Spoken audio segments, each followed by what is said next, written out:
The representation of nature is the hallmark of literature.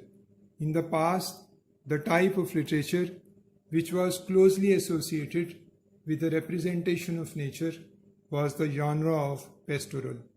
It featured prominently in many works of classical and modern European literature. Pastoral was an idealization of shepherd life, and it created an image of peaceful and uncorrupted existence, a kind of pre-lapsarian world. Blake's Song of Innocence beautifully exemplifies the pastoral tradition. The pastoral tradition was linked with Christian and Hebrew teachings. According to these teachings, Christ was the shepherd and human beings were his flock. These teachings also enhanced the conviction that the shepherd's life was a paradigm of tranquility and harmonious love. So the term pastoral refers to a literary genre in which, since classical times, a particular landscape and a certain harmonious moral order have been associated with each other. With the passage of time, man veered away from faith and gravitated towards science. His mode of thinking also tuned in to new scientific theories. Darwin and Freud eroded his religious convictions. Literary traditions were also altered, and new literary canons made their way into the books of literature. Literary theory gained ground and challenged or deconstructed many long-cherished convictions. In spite of all these advances, the significance of nature as an object of contemplation never decreased. It always remained there as a consistent focus of writers' attention. But with the passage of time, the perspectives related to nature also changed. In the past, the writers did not highlight the environmental perspective of nature, but gradually they became interested in the environmental perspective of nature. Environmental issues came to the fore in the 1980s, and the type of literary criticism that deals with them is called ecocriticism. Ecocriticism has evolved from transcendentalism, a philosophical movement initiated by a trio of 19th century American philosophers. These philosophers were Emerson, Fuller, and Thoreau. They were called the Transcendentalists, and the philosophical movement engineered by them came to be called Transcendentalism. The Transcendentalists adopted the Puritan view of nature as a book to be read for spiritual lessons. The spiritual lesson learned by Fuller is a good example. For here there is no escape from the weight of a perpetual creation. All other forms and motions come and go. The tide rises and recedes. The wind moves in gales and gusts. But here is really an incessant and indefatigable motion. Awake or sleep, there is no escape. It is in this way I have felt the grandeur, somewhat eternal, if not infinite. Fuller's words show the impact of natural phenomenon on human mind. The words like perpetual creation, incessant, indefatigable motion, and there is no escape suggest an overpowering influence of nature on human perception, perhaps suggestive of something divine, immanent yet transcendent, visible yet imperceptible, and the word grandeur evokes sublime associations. It is a unique experience having mysterious spiritual dimensions which extend themselves to sensory perception. Sensory perception alone cannot cope with an experience of this type. Here is where intuition comes into play and enables the perceiving mind to see into the life of things as Wordsworth put it? Well, it is advisable to cast a glance at some of the basic assumptions of transcendentalism at this place. Transcendentalism is opposed to materialism, whereas materialism establishes the superiority of material things over sensory perception. Transcendentalism implies that mind is not merely susceptible to external influences, rather, it is creative and hence equally involved in the creative process. It reminds us of the famous verdict of Coleridge, who said, "In every work of art, there is a reconcilement of the external with the internal."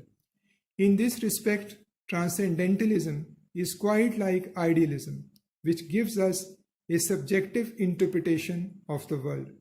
Transcendentalism is opposed to empiricism either. Empiricism relates knowledge to sense experience and looks doubtfully at the knowledge gained through any other channel but senses. It therefore rejects transcendentalism and discourages introspection or meditation.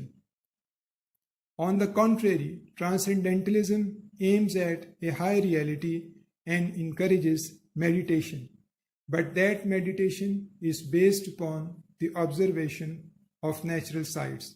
That is why American transcendentalists were interested in the spiritual dimension of nature.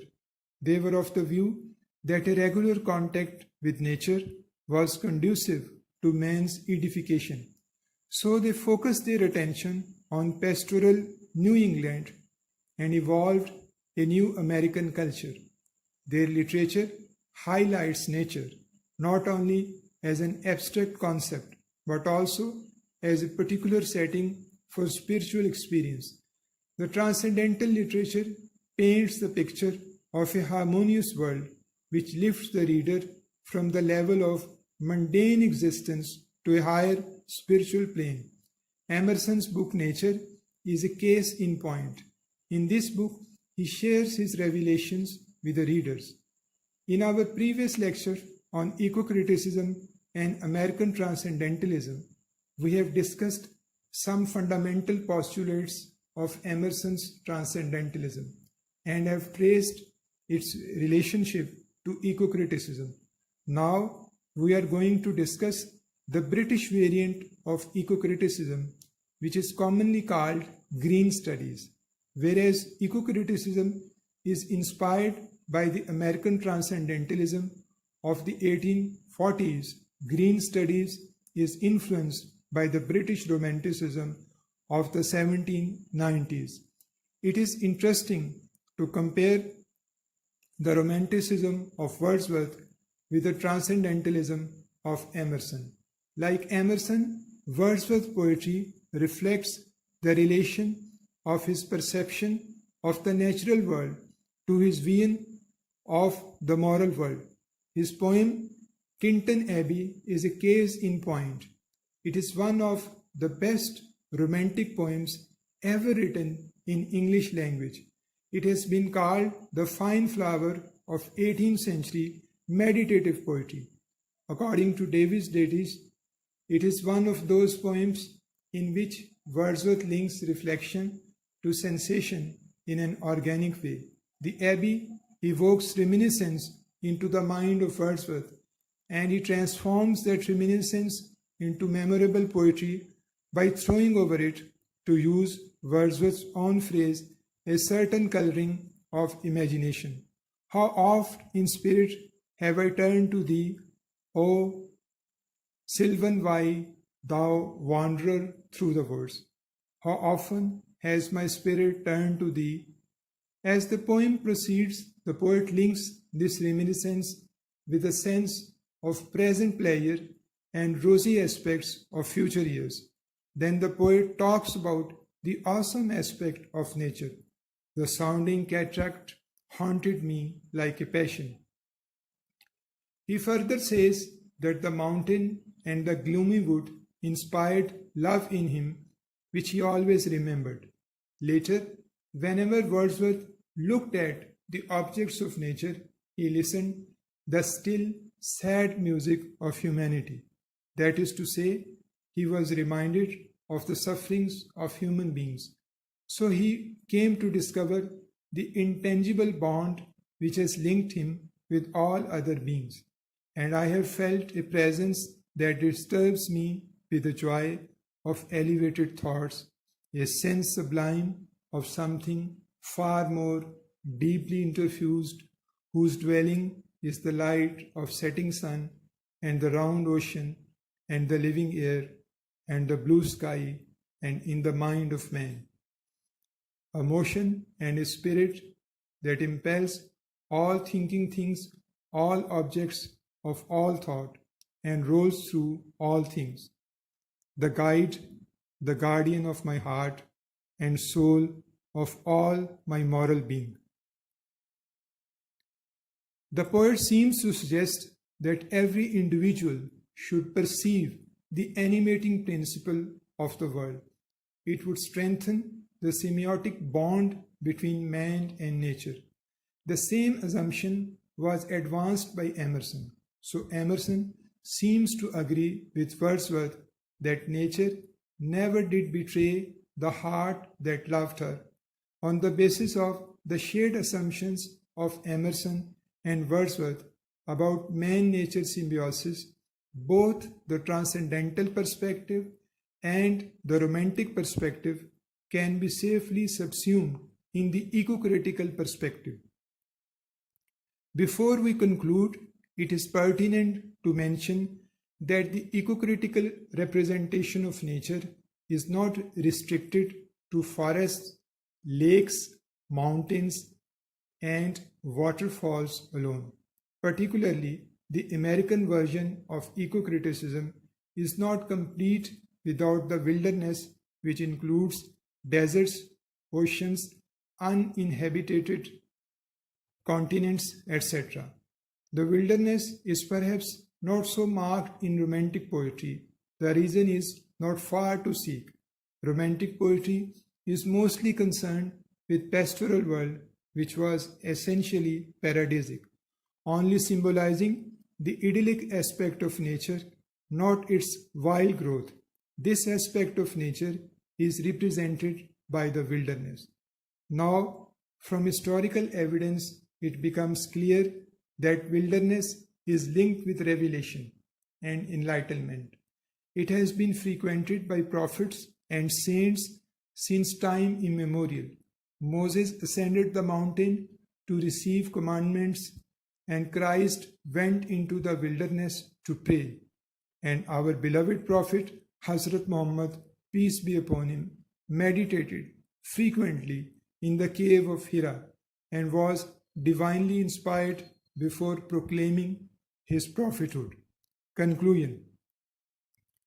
Ecocriticism is marked by the representation of nature with respect to man-nature symbiosis. It is linked with the pastoral literature which idealizes Christ.